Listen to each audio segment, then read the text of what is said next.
Hi friends, it's Storytime Sunday and I'm totally exhausted, but I'm still going to tell a story.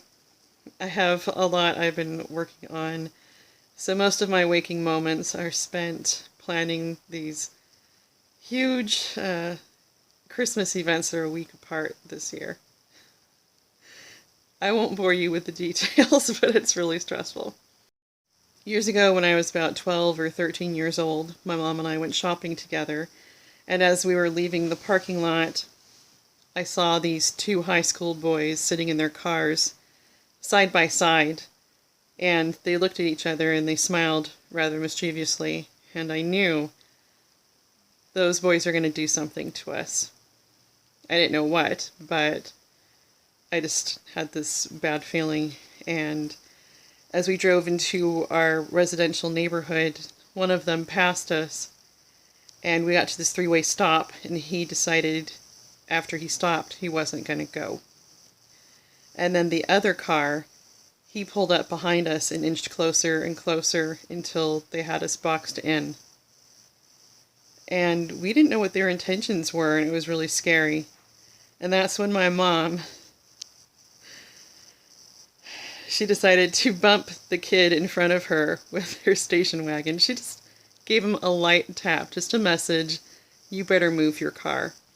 So he pulled over as if, oh, we just had an accident or something. And my mom took off towards our house. And then the other car passed us. He just, it's 25 miles per hour is the speed limit there. But he is just ripping through our neighborhood. And this is when I heard my mom say some words I'd never heard her say before, which I recounted to my sister later, and she thought it was pretty amusing. My mom rolled down the window. I won't tell you what she said. It's not that bad, but and I'd probably yell something worse if this happened with one of my kids in the car. But anyway, she yelled, "Get your blank off the road, you little blank!" And I was just, my mom said that. And my dad caught on very quickly to what was happening. My mom just drove really fast into the garage. My dad comes running downstairs and sees these boys racing around our block, and he starts throwing rocks at their cars. I kind of come from a vigilante family, I guess. So I don't remember if I was the one to call the police or my mom, but these boys continued to go round and round and round. And finally, the last time they circled, there were some cops sitting there, and I was like, what did you think was going to happen? That we're just going to sit here and continue to throw rocks at you, you idiots? And I guess their parents were called. They didn't arrest them. I don't know why they didn't arrest them. I don't know what they would have done if my mom hadn't decided to tap them with her car. But, for me, as a pretty young girl, I was terrified. So in my family, we called this the blue and green car story. One had a blue car, one had a green car. We didn't know their names. It would have been good to know their names, I guess. But my parents, this was a very defining moment for me as far as what kind of parent I wanted to be someday. My parents had their parents over. And as my parents tried to explain how these boys terrorized my mom and I on the road, the mom or dad said, well, we want to talk about the accident. And they go, what accident? Well, she hit my son's car with her car. That did not go well. I had no idea there were parents that awful who wouldn't take responsibility. That is one of my big pet peeves, is parents who have no idea what their kids are doing. They allow them to have a car.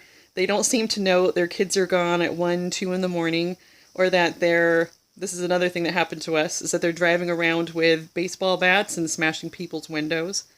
One day my husband couldn't go to work. We were staying there, I think just visiting, and these punk kids smashed his window in. And, not only did that cost us deductible money, he lost a day of work. And Anyway, so after my parents had this awful conversation with these teenagers, my brother, who was a young adult at the time, he knew where one of them lived, and so he just camped out. Not really camped, but he just parked on their street and just watched the kid for a long period of time. And it's a public street. The dad calls my parents and said, "Your son is scaring my son." Yeah, that's too bad.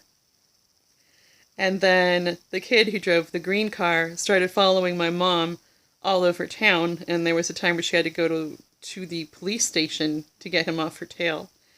And this actually happened several times, and the great ending is that she told her coworker, who is a janitor, he said he would take care of the problem for her. He never did say what he did, but suddenly the green car couldn't drive anymore. So, maybe sugar in the gas tank or something. Yeah, kids don't deserve cars when they use it to terrorize people, and it was disgusting that these parents didn't take the cars away from them after what they did to me and my mom. And, I've told my kids, if you ever do X, Y, and Z to anyone, I will call the police myself. Tell me about some experiences you've had with punk kids.